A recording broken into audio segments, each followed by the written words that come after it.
नमस्कार, मी पंजाब तक. आज आहे 29 जुलै 2025 आणि आज आहे नागपंचमी. तर आज म्हणजे राज्यामध्ये काय परिस्थिती राहणार तर तुम्हाला सांगतो की राज्यामध्ये सांगायचं झालं तर आज म्हणजे 29 जुलैला सांगायचं झालं तर जळगाव जिल्हा, बुलढाणा जिल्हा, त्याच्यानंतर धुळे, नंदुरबार, नाशिक, अहिल्यानगर, वैजापूर, गंगापूर म्हणजे या भागामध्ये आणखी 2-3 दिवस थोडं पावसाचं वातावरण आहे. म्हणजे 1 तारखेपर्यंत जळगाव जिल्हा, बुलढाणा जिल्हा, त्याच्यानंतर धुळे, नंदुरबार, नाशिक, कळवण या भागामध्ये आणखी 1 ऑगस्ट पर्यंत असंच पावसाचं तुरळक वातावरण राहणार आहे, म्हणून हा अंदाज लक्षात. मग राज्यात मध्ये आता तुम्हाला सांगायचं झालं तर सर्वप्रथम आणि त्याच्यानंतर आज यवतमाळ देखील म्हणजे 29 तारखेला यवतमाळ, नांदेड या भागात देखील, आदिलाबाद, धर्माबाद थोडंफार पावसाचं वातावरण राहणार आहे. खूप काही मोठा राहणार नाही, पण पाऊस थोडा सध्या राहणार आहे आणि ठिकठिकाणी काही ठिकाणी सूर्यदर्शन देखील होणार आहे, म्हणून हा अंदाज लक्षात. राज्यात सांगायचं झालं तर जवळपास म्हणजे 8 ऑगस्ट पर्यंत राज्यात काय होणार आहे, हवामान कोरडं राहणार आहे.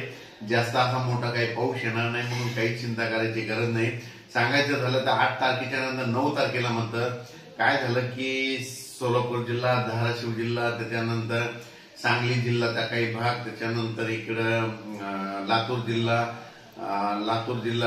बीड जिल्हा, त्याच्यानंतर नांदेड जिल्ह्यात आणखीन काही भागामध्ये मग 9 तारखेच्या दरम्यान एकदा चांगला आणखीन परत एकदा 9-10 ऑगस्टच्या दरम्यान तिकडल्या भागामध्ये दक्षिण महाराष्ट्राकडे एक पाऊस येणार आहे, म्हणून हा अंदाज लक्षात घ्या. पण राज्यात सांगायचं झालं तरी सध्या तरी 8 ऑगस्ट पर्यंत हवामान कोरडंच राहणार आहे. म्हणजे एवढा काही मोठा पाऊस नाही, म्हणून काही चिंता करायची गरज नाही. फक्त राज्यात मध्य प्रदेशचे जे लगत जे जिल्हे येतात म्हणजे मध्य प्रदेशच्या लगत कोणते, मध्य प्रदेश आणि गुजरातच्या लगत नंदुरबार जिल्हा, धुळे जिल्हा, जळगाव जिल्हा, नाशिक जिल्हा, त्याच्यानंतर बुलढाणा जिल्हा, अकोला, अकोट हे भाग जे पट्ट्याने त्याच्यामध्ये आणखीन समजा 1 ऑगस्ट 2025 पर्यंत थोडं पावसाचं वातावरण राहणार आहे, म्हणून हा अंदाज लक्षात घ्या. राज्यात सांगायचं झालं तर पूर्व विदर्भ, पश्चिम विदर्भ, दक्षिण महाराष्ट्र, उत्तर महाराष्ट्र, कोकणपट्टी, खानदेश मध्ये असा खूप काही असा मोठा पाऊस राहणार नाही. फक्त सध्या मात्र थोडं पाऊस राहणार आहे, म्हणून हे लक्षात येतं. त्याच्यानंतर कोल्हापूर पासून ते सांगलीपर्यंत, कोल्हापूर, सांगली, त्याच्यानंतर निपाणी, कर्नाटकमध्ये निपाणी, बेळगाव या भागामध्ये तुम्हाला सांगायचं झालं तर म्हणजे सरी येतील. म्हणजे असा ते पट्टा डायरेक्ट नाशिक पर्यंत, कोकणपट्टीमध्ये ते रायगड, रत्नागिरी ते म्हणजे इगतपुरी पर्यंत त्या पट्ट्यामध्ये काय होईल, सरी अशा 10 मिनिटाच्या 5 मिनिटाच्या अशा सरी येत राहतील, म्हणून ते लक्षात येतं. पण त्याच्यानंतर ते देखील पाऊस काय होणार आहे म्हणजे ते कोकणातला पाऊस देखील काय होणार आहे 3 ऑगस्ट नंतर त्याचा देखील परत जोर कमी होणार आहे. 3च्या नंतर परत 8 तारखेपर्यंत परत तिकडे देखील चांगलं सूर्यदर्शन घडणार आहे. काय झालं तिकडे इतका पाऊस झाला, सारखा पाऊस चालू असल्यामुळं त्यांचे सूर्यदर्शन नसल्यामुळं त्यांचे पिकं पिवळे पडायले, तर त्याच्या प्रकाश संश्लेषण क्रिया बंद होत नसल्यामुळं काय झालं की पिवळे धनवत येतं. त्यांच्यासाठी ती आनंदाची बातमी म्हणजे 5-6 दिवस त्यांना चांगलं सूर्यदर्शन होईल, म्हणून कोकण आणि कोकणपट्टीच्या शेतकऱ्यांसाठी आणि दक्षिण महाराष्ट्रातल्या शेतकऱ्यांसाठी ही आनंदाची बातमी.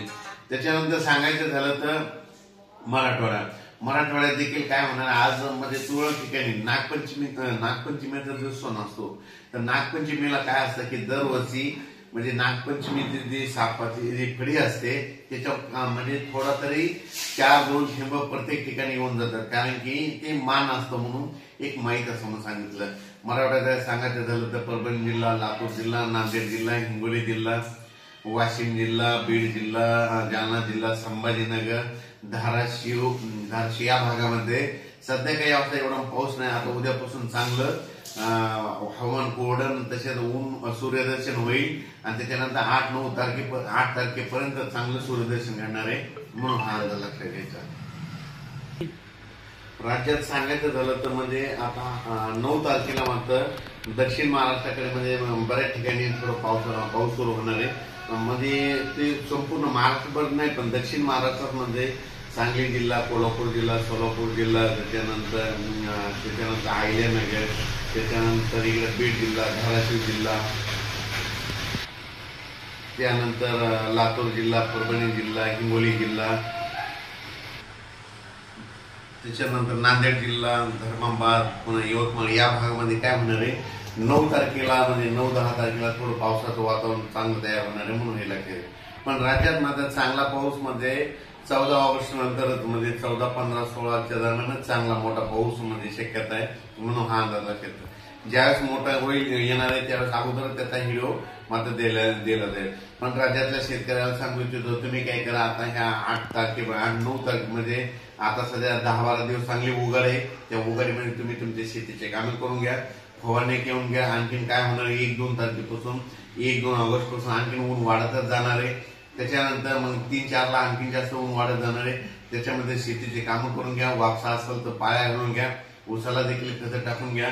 कारण की राज्यामध्ये त्याच्यानंतर परत ऑगस्टच्या दुसऱ्या आठवड्यात चांगलं पावसाचं वातावरण तयार होणार आहे. त्याचा मेसेज आपण एकदा परत दिला जाईल.